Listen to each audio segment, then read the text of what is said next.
Okay, folks, this is the very last day of firearm deer season in Missouri. Jeremiah offered to come along and take down all the electric fences for me today and get me to my hunting destination and dropped off. That was very kind of him. I don't have to walk all the way back there. There's the Jersey girls up there eating hay. One of them's laying down. Ain't the best quality of videos probably, or anything going this direction because the sun's shining on us, but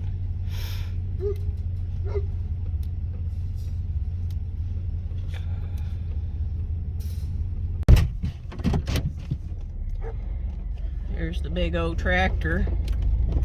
Paul's pretty proud of it.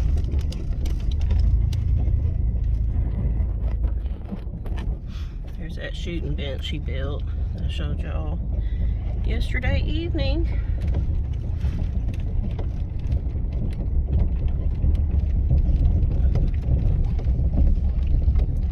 I hope everyone's had a safe, successful hunt.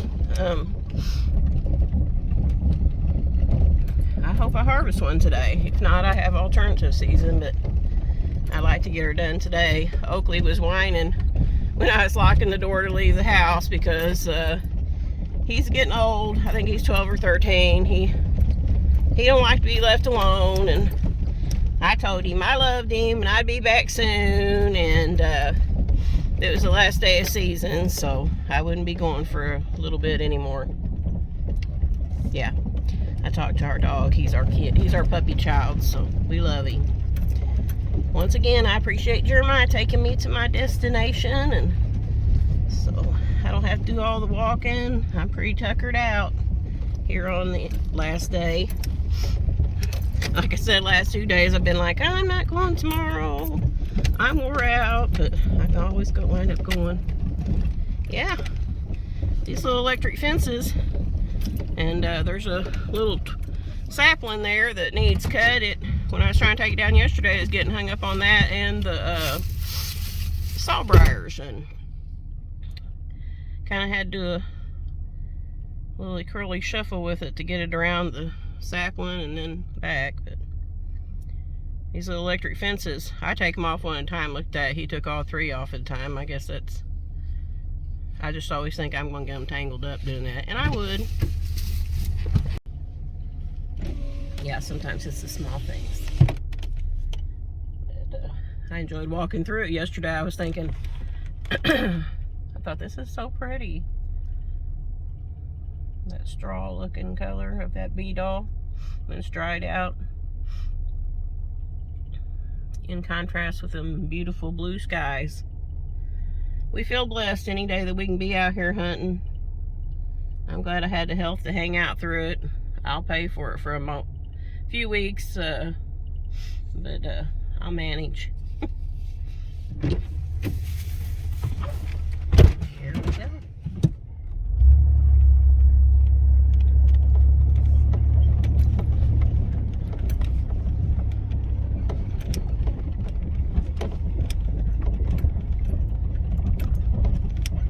If y'all can see, Jeremiah's being a sport. He's carrying all my stuff back there for me, and I appreciate that.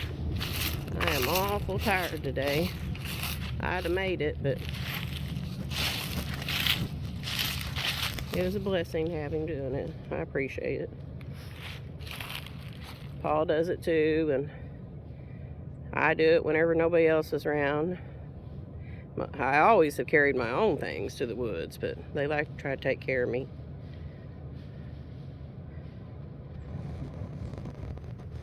He's getting me on back there in between this field and the creek, and hoping that works out good for me today.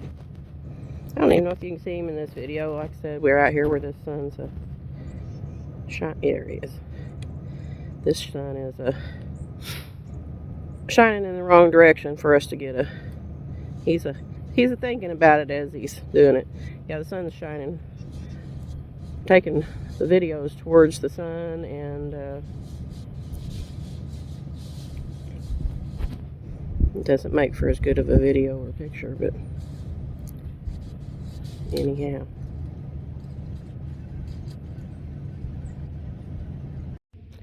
We need to give her a good bubble bath, but this is where we come back here. We keep the canopy up and set our chairs there, and we bring our dogs down here, and we've got tie outs down here, and Paul will shoot the launcher and train our dogs down here when we have time. Don't seem like we've had a lot of time for it lately, but I'll give you a closer view. You can see the homestead up there, and there's some of our pasture. There's our property, our woods that goes all the way up to the highway. We bought another 5 acres to go with our property that takes in the creek there, across the creek, and all the way up that hillside there, that steep hill that you see. And that's where Jeremiah's setting up my stand. Well, I say my stand because usually I hunt about 15, 20 feet in the air I hunt.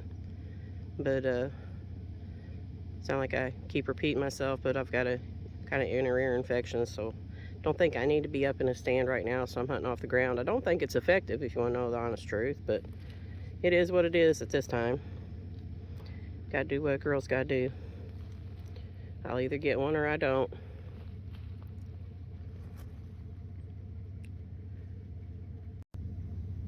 I'm showing you that hillside there. It don't look as steep taping it from down here, but it is a very steep hill. You get to the top of that. I really don't know why somebody didn't build a house up there, because when you're up there, it looks like you own the Ponderosa down here. It looks heaps larger from up there for certain. We love our place. We've been here about 30 years or more now. I always say 30 years every year, it seems like. Anyhow, if you haven't subscribed to our YouTube channel, go on your cell phone or your TV, go to Lone Star Ranch Labradors and subscribe to our channel. Click on my picture on there. I have a breast cancer awareness headband on, and a pink and black outfit, and glasses. And click on that, and it'll take you right. If you'll scroll down, it'll get you to the subscribe button. The subscribe button's on the right. And then you scroll down a little further, and it shows you all of our short videos. And then you'll scroll down further, and it'll show you all of our longer videos. We need your help to grow our YouTube channel. We appreciate you all. We appreciate the ones that have already subscribed. And we appreciate, if you haven't, that you go ahead and subscribe. Thank you, and God bless. And Jeremiah usually always gets his deer the first morning. He's the luckiest feller I know, but he didn't this year. He seen 3, and he could have, but he didn't want to tag out the first day as usual. And then the other days, he opted out of hunting to be able to cut us some firewood and chop it and fix the threshold on the door that needed fixed, that had, you know, rotted out over time. And he's been doing some stuff around the homestead instead of hunting this time. We appreciate that. I hated that he sacrificed his hunt, but he can go alternative season, he said. Anyhow, we're here. Here, we can shoot that other bank over there. Maybe something after it comes out in this ditch, you'll be able to see it better right through here. Walking this old creek bed that broke you out several shoot lines right through there, and you still got some natural ones here and there. You'll just have to focus in and look for your main limb. You also see he got me set up there, and he did pretty good right there. He cleared out the leaves around there for me and got me taken care of. You got all kinds of trees around you that block your silhouette or movement and stuff. All right, I appreciate it. All right, love you. Love you too. He's going back to his truck.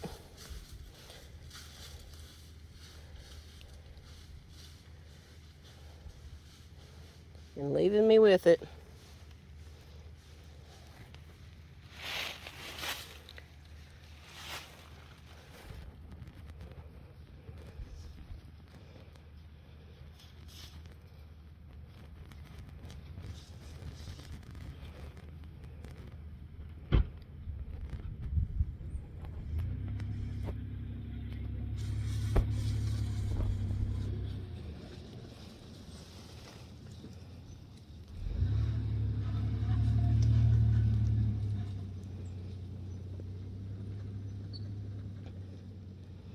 I'm by myself, folks. Wish me luck. Bye. I'm set up in my spot here and I can hear somebody talking, so I don't know if somebody's walked down that hillside there.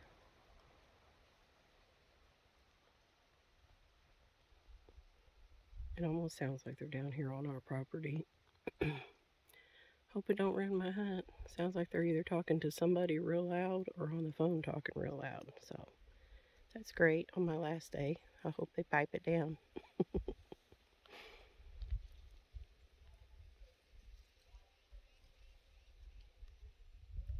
Can you hear them?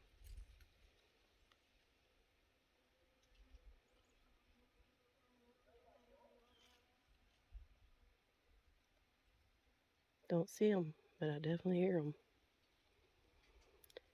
How annoying. Disheartening on my last day here. Might not have been a good choice for hunting, but I hope so.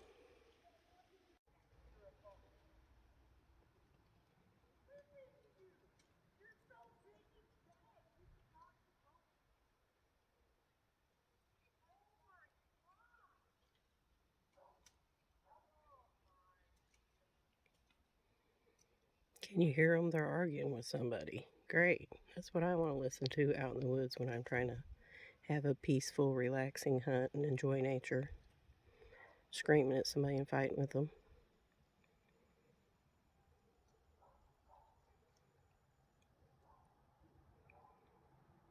Well, apparently, hope maybe they are on the hillside on the top and it's just echoing down here, but I wish they would stop. For one, I don't like hearing somebody argue.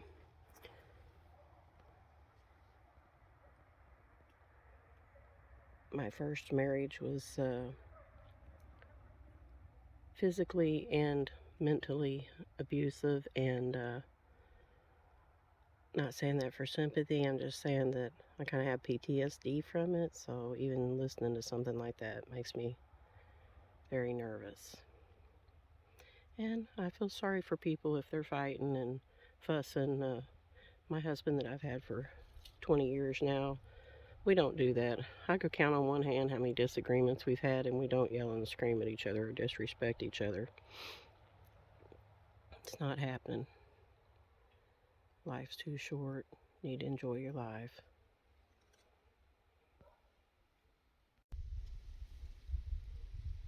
You know, I've told y'all that we don't have neighbors. We don't have any neighbors that we can see. The closest ones are like a mile and a half one direction, and probably that the other direction down our gravel road. But the highway 160 west does run on the hillside of our property here, and maybe you can see the vehicle go up high up there. I hear one coming, maybe not. Oh, but just on this one side, on the hillside up there, which the only way they can get down here is to trespass on our property, and we don't see them, but we can hear them sometimes. Their voice travels, and if the wind's blowing right, it'll blow that scent off that hillside down here and ruin your hunt. But we ever get the opportunity, we already, like I said, bought 5 acres of it up there. That block cut out a lot of them, but we'd buy some acreage on down too, so that there's no places they're blowing the scent down here or having to hear the sound of people fighting up there like they seem to do a lot.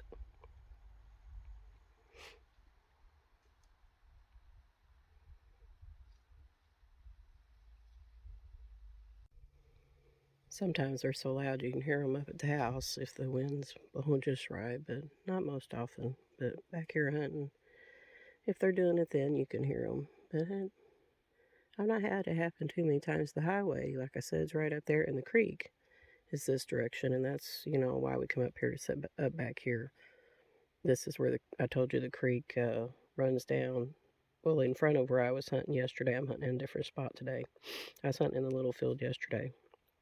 I'm hunting by our pasture and in the woods, you know, that is to the south here, and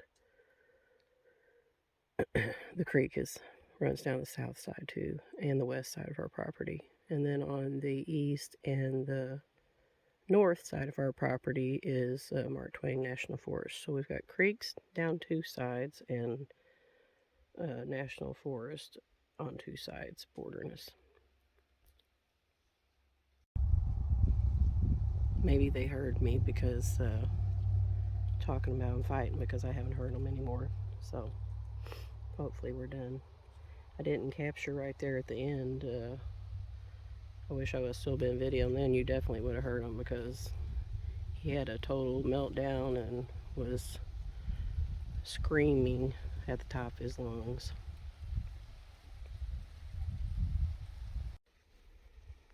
Also, I think this is a great opportunity to tell you that, for one, when I hear things like that, it brings me right back to, I feel like I'm right in the situation where it was happened to me again, even if I hear somebody else arguing or screaming or fighting. And I want to let folks know that you don't have to live like that. That there is somebody out here that'll treat you good, and you don't have to be fighting every single day of your life or wondering if that'll be the day that you're going to die, if the abuse will go too far, or how it's going to end. You know, whenever I used to talk to him about things changing, my first husband, when I got married, I meant my vows. I meant till death do you part. And if he'd have straightened up, I would have never divorced.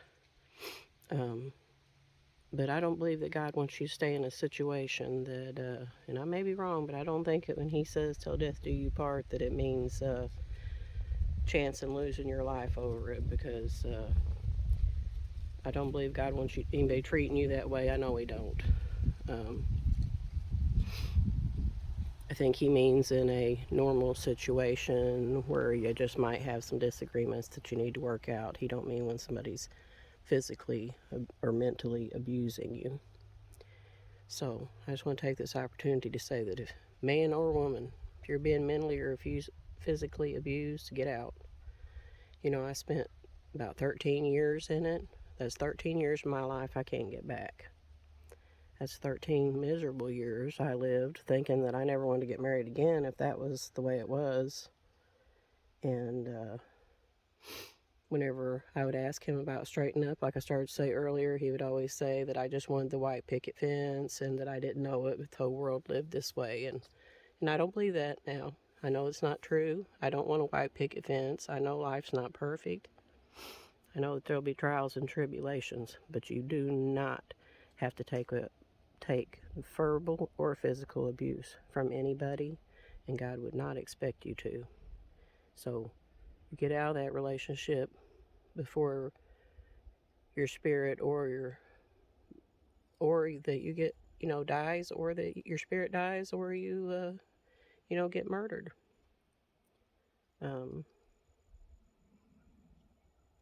It's just not worth it. So get out, even if it's just to be alone. And I thought I'd be alone the rest of my life. I didn't think I had something I ever wanted to get into again.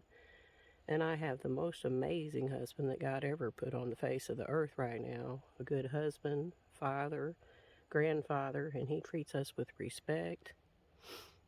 He has never, ever laid a hand on me. He does not abuse me mentally or physically. He's good to me. He loves me. He loves our family. He's a great provider. And he's my best friend. I can't even imagine life without him. So I'm glad I did try again. So, like I said, if you're in that situation, don't wait for it to get better. I waited 13 years waiting for it to get better. A million promises, and it never got better. It just gets worse. And it'll get to a point to where it could turn out fatal. Like I said, I'm not saying this for sympathy. I just think that people ought to be educated. I think somebody might watch this, that it's happening to them now, and they might think, okay, I can get out of this and I can have a normal life. Also, wanted to add, for those of you that have children out there, that's probably one of the biggest reasons that I didn't leave, is because I didn't want my children to come from a broken family. I was raised by my mom only. I wanted my kids to have because she was widowed, but I wanted my kids to have the mom and the dad in the home and the ideal family.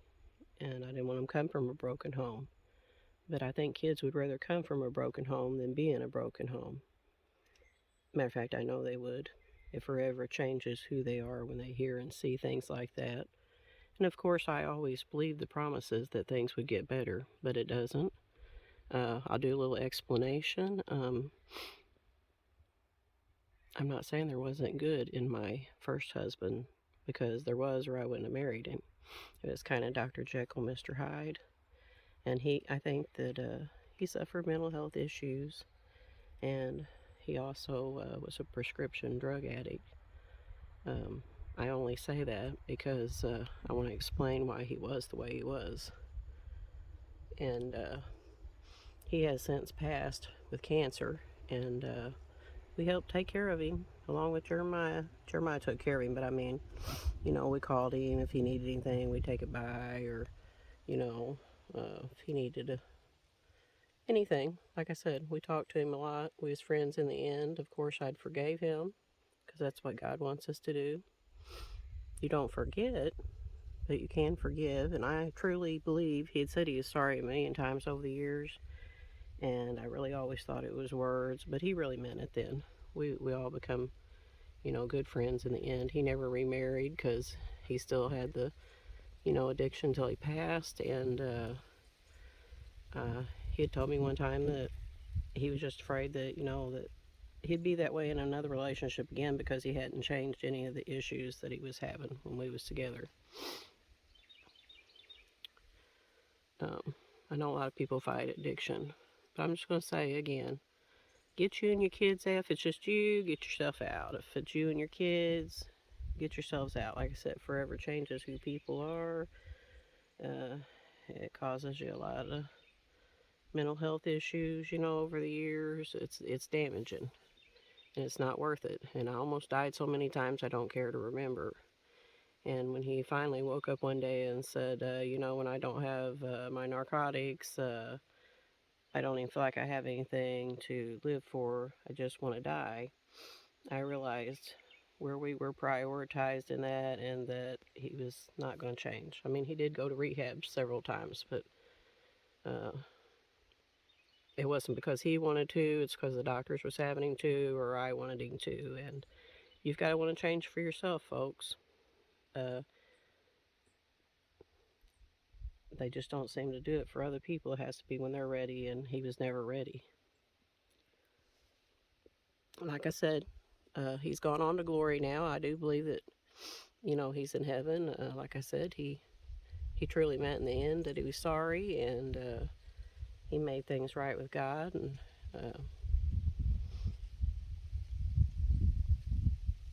he still had his issues, but I believe in the end that, I believe he was right with God, and I choose to think he's in glory. So when I say something about that, I'm just educating people. Like I said, it's not for sympathy, or that, that I want anybody to think anything. Most people in this county, or anybody that knows us, knows all this anyhow. I'm saying this for people out on, Facebook or anywhere else. Like I said, if I can help somebody, yeah, I need to be quiet right now so I can deer hunt. But this is weighing heavy on my heart after hearing that. And if I can save one person, it's worth it. I mean, it really is. I hope somebody out there hear this today. Makes me cry and says, I'm not going to live like this anymore. I'm just not going to. I hope somebody watches this and says, I'm not going to live like this anymore. I'm not going to let somebody treat me like that anymore. You're a child of God, and you deserve better. Sorry I got emotional, but I'll try to say it in a clearer voice. Nobody out there deserves that. I hope that somebody's watching this today, and it helps somebody to realize that they are a child of God, and they deserve a better life than that. Life's too precious. Don't spend another moment in it. You don't have to. God will help you. He'll be there with you every step of the way if you're scared to leave. If you have children like I did, and a big farm payment you just took on, you know, I say 30 years ago, we're talking about a long time ago. We had just bought this farm. He was only here 2 years of it. 1 or 2 years of it, actually. I mean, literally, we had just bought it, so we had a huge mortgage on it, and I had 3 little kids, you know, to take care of, and it was scary. It was a scary thought, you know. So I stayed because I believed promises that things would change. I believed if I prayed hard enough, things would change. And a lot of it, like I said, was fear, the unknown. Can I do this? Can I make it? I did want to have this farm for my kids, something to pass down to them. You know, could I hold on to it? Well, I worked 3 jobs, and I did hold on to it. And then I met Paul about 20 years ago, you know, and he was just kind of our guardian angel, and come in and was everything, you know, that we didn't have the first time around. And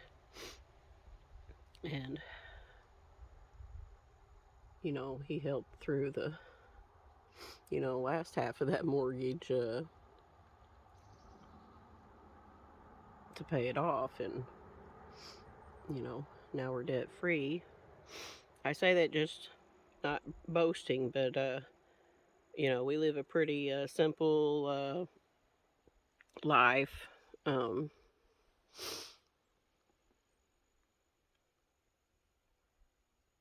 But we don't owe nobody.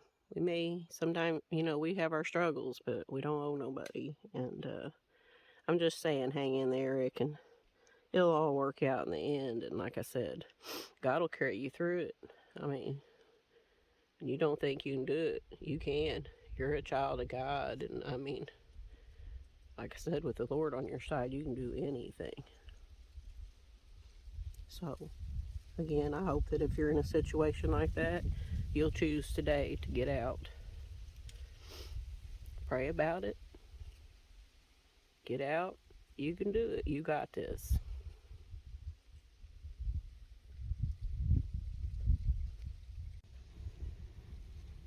Also, if you're suffering from physical abuse and you think, you know, he wouldn't do that to me, he wouldn't hit me, he loves me. I believe my husband loved me and he loved our children. But the mental health issues and the drugs just took over his mind. And it'll escalate. They will hit you. I didn't think he would ever hit me either. You know, them bruises and the stitches and the broken bones, they all healed up from his physical abuse of me. But mental abuse, the things he said, sometimes still pop in my mind. They don't go away. It gets easier with time. I mean, I'm a work in progress. You think that maybe when you're out of the situation that it's over, but it's not. It's a struggle the rest of your life. It makes you appreciate a good relationship for sure, but you do, just like, you know, you guys heard me have a small meltdown earlier after hearing that. I don't like to hear loud voices. You know, even if somebody raises the volume in their voice and they're just talking about a normal story, you know, I start getting nervous. It's just the volume going up. I guess it's just something that flashes me back to that moment when that person was arguing on the hill. The same thing. It flashes me right back there. I feel like I'm right in it. You know, I get very nervous. I get so sick to my stomach that I could throw up, and it's serious. It's a lifetime of mental issues that you put up with it. And, you know, most days are just grand. You guys have heard me. I live my life to the fullest now. I don't dwell on it. I'm just saying that it's something that's so traumatic that happens in your life that, just like I said, if you think that physical abuse is okay, or mental abuse is okay, you're wrong. Because, like I said, all them bruises and the stitches and the broken bones, you know, they all healed. But the things that they say, when they're mentally abusing you plays over and over in your mind like a projector for the rest of your life. Sometimes, just randomly, it just may pop in your mind and you think about it and it hurts as bad as when they said it the first time. Not something I wish to relive. I wish that I never ever thought about it again because, like I said, we all made peace in the end. It's nothing like that. I've forgiven, and I say I forgot most of it, you know. Some of it's just stored there in a memory bank that seems to just come back sometimes. And I didn't mean this to turn into a therapy session today. I wouldn't have wished for that day to start out like it did and, uh, you know, me have a little breakdown like I did over it. But also, when I said earlier that whenever we divorced, it was probably a year or two into getting this place, and uh, I wanted to keep the place to pass down to the boys. It wasn't just to pass down to the children. It was because we had moved around a lot when I was married the first time. It was something that they really enjoyed. They was proud of it, even in the year or two that before he left. And they know every inch of this property. They've hunted it. They swim in the creek. They fished in the creek. They hiked, rode four-wheelers back here. You name it, they've done it. And most of their friends were, you know, came back here and rode four-wheelers and fished in the creeks and hunted and explored the little caves and the, you know, all the hillsides and just hiking, you know. Uh, I wanted them to have, they'd been through so much already. I just wanted them to have the most normal life they could and stable life, not have to leave their home, not have to change schools or not be with their friends. I wanted everything in this situation to be as normal as it could. Now, hindsight, I want to say I had to work 3 jobs and I missed a whole lot of things in their life, and I wish sometimes, I wonder if it would have been better if I just, you know, got a small apartment or something more affordable where I'd only had to work 1 job and could have not missed so much time with them. Because, of course, I regret not spending the time with them. I do appreciate that, you know, because I was working, not by choice, but to keep the place they love, their sanctuary, their little slice of God's country here that we've been so blessed with. But sometimes I don't know which way would have been the best, and sometimes I question myself about it, but I'm glad they have it now. And still here, still means a lot to them. Anyhow, thanks for following me today. I'm not done yet. I am going to try to pipe down and be quiet here. I was quiet for a long time, but all that stuff was renting space in my mind that I thought I might need to explain some things to y'all. Also, I heard a siren on the hill right after I got off of the phone with y'all. I think it was just probably maybe somebody coming out to do a wellness check, or maybe tell them to pipe it down or calm them down. One of the neighbors had probably called. I was thinking about calling. I don't have the best signal down here, but I think I could have walked around and found one. And would have if I hadn't heard that. But you gotta realize too, this is something, this is the backside of our property from our house. If they get super loud, we can hear them, but most generally we can't. But if we're right out here hunting on this backside back here, and that's why I don't choose to hunt here much, you can hear them fussing. But I hear it about every day. I mean, this is a daily occurrence with them. So like I said, you don't have to live like that. You're a child of God. Get out. Enjoy your life. And like I said, they make a lot of promises that it's going to get better, but it doesn't. There are so many more resources now to help women when they get out of a domestic violence issue. You know, I've heard there's help with housing, you know, counseling. Definitely take the counseling. It would have done me a world of good, I'm sure, and the kids. When you make that emergency room trip like I did many times. Tell them the truth about what happened to you. Somebody's going to call the police department and they're going to help you. You don't have to go home with that abuser. You don't have to worry that, something's going to happen to you when you get home if you told somebody and it didn't turn out like you thought it did and you had to go home with them. Like I said, there's a lot of other ways to get out of it now. Value yourself. Like I said, know that you're a child of God and you don't deserve it. Nothing you say or do, anything could ever warrant someone laying their hands on you or abusing you mentally and physically. And like I said, I would pray that if someone's watching this today that needed to hear it, and I feel like they did, or I, wouldn't have went into this depth of the conversation with you all about it. It was just weighing heavy on my heart. And I hope it helps somebody. I wouldn't want anybody to ever have to live like that. And if I can make one person's life easier and for them to breathe easier and be able to lay down and sleep at night without being afraid, then it's worth it.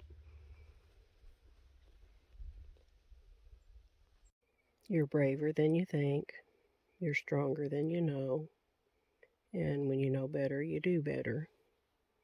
And I know better, so I know my worth now. I won't settle for any less than someone treating me my worth. And I hope you all would choose to do the same. Y'all, it's been kind of hard even sharing that story or explaining it to you today, even though I did it because I think it'll help somebody. It really makes me feel like I was such a weak person back then, and I didn't value my worth. It was my very first marriage.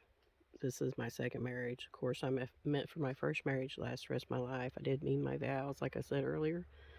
But I didn't know what to expect. I was raised, like I said, my mom was widowed. So in any other relationships I had seen, such as, family members or such, a lot of them were pretty traumatic and not the best examples. So I really didn't know what to think. I really didn't know how to handle it. I really thought that maybe, okay, that maybe this is how the world is, and if it is, it's really sad. And sometimes make you feel like, hey, this is not something I want to participate in, you get in a pretty bad mental space. But, I do know my worth now. And like I said, when you know better, you do better. And I know now, and I would never allow someone to treat me that way again. And I can't believe the person I am now. I look back, and the reason it's so hard for me to share it is because, like I said, I feel like I would like to think that it was just not knowing better. But, like I said, I was in love too. I also wanted, like I said, my kids to have not a perfect family, but a complete family. I didn't want them coming from a broken home. And I'm just recapping, but I didn't want them coming from a broken home, but I think children would rather come from a broken home than to live in a broken home. I know that. I know that they'd rather come from a broken home than live in a broken home. And to do it again, I would have got out immediately, first time, which would have been very early on in the relationship. But so I think back, and I think I don't even recognize that person that allowed that to happen to him, because I did. I allowed it to happen. I didn't get out. I believed him every time. I kept staying. Like I said, I'd like to think it was just not knowing better. But,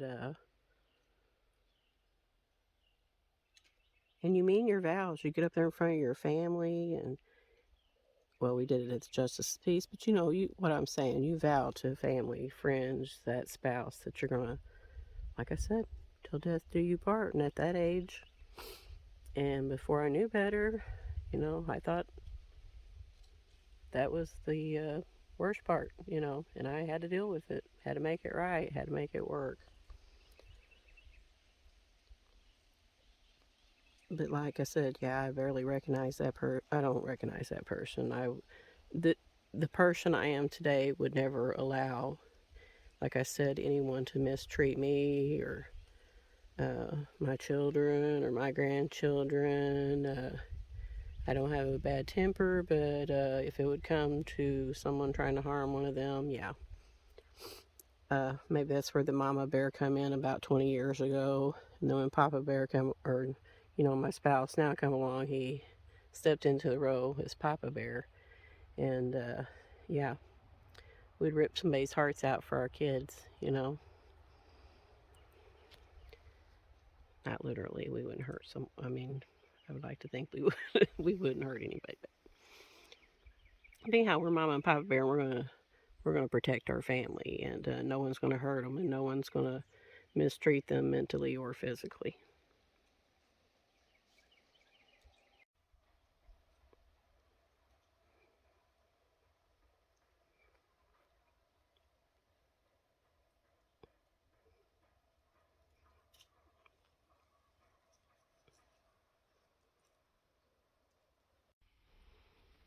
Okay, folks, I moved to a little bit different location.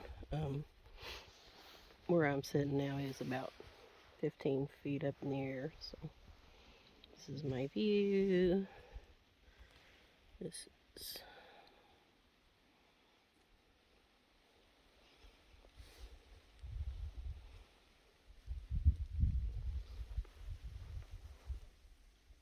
be nice if I'd see something. I keep thinking y'all was gonna see something in these pictures, and oh yeah, you missing it.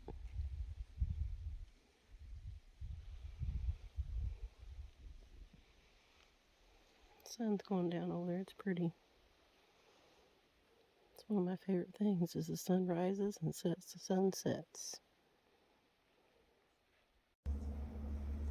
Do y'all see that big fat possum? Yeah, he had my heart racing. I thought there was a deer walking through the woods, but it wasn't. It was that fat possum.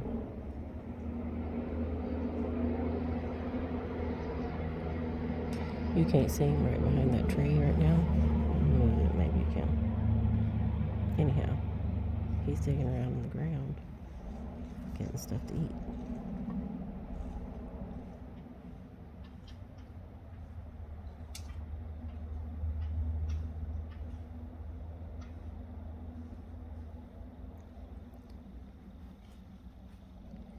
Yep, that big fat possum had my heart racing.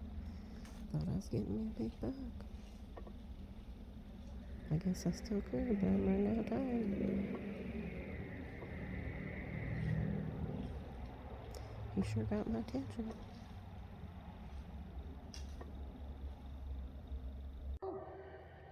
Okay, friends, you followed me along on my journey hunting this season.